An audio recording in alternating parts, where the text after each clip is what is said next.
Mudde mu kyalo mulime abasenkulu ba KCCA President Museveni abakutte ku nkoona. Kaakati nno obunkenke bweyongedde gy'osinzidde njagala okubuuzaako webale nnyo ebereddera okuva n'ogobera enteekateeka zaffe ez'omuzinzi era ez'omuggundu okola kyamaanyi nnyo. Subscribinga, sharinga, commentinga, genda ku mitimbagano gyaffe gyonna www.kampalamediatv.com, Facebook, Instagram, TikTok n'emitimbagano emirala.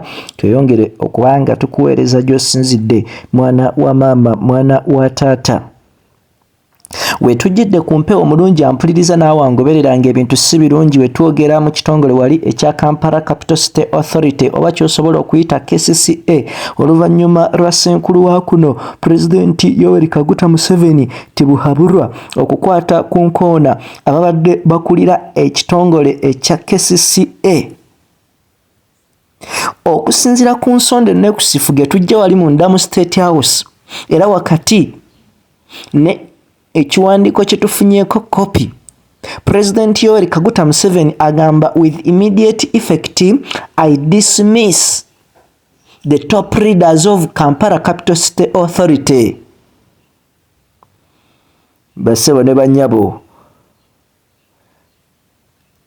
nga wano ekibakwasiza ku nkoona gwa mpuliriza naawe angoberera ze nsonga ezeekuusa ku bantu abaafiira wakati mu njego eyagwa wano ekiteezi ku nkingizi z'ekibuga Kampala kasasiro bambi we yabuutikira abantu abawerera ddala nga kaakati abasinga bambi ze mbuyaga ezikaza engoye.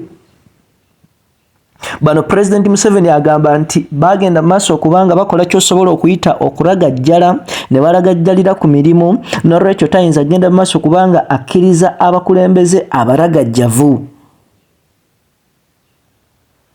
Executive Director Dorothy Kisaka akwatibwa ku nkoona.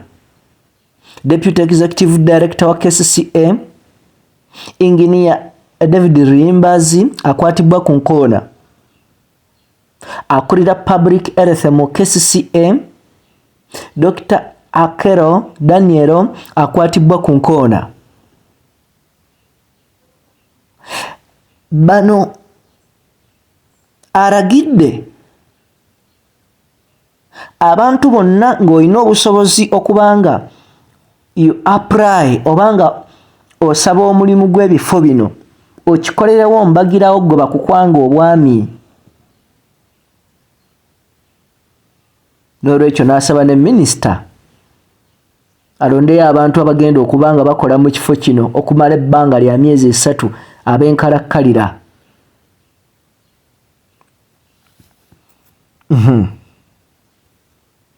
Ensonga lwekito bwe ziri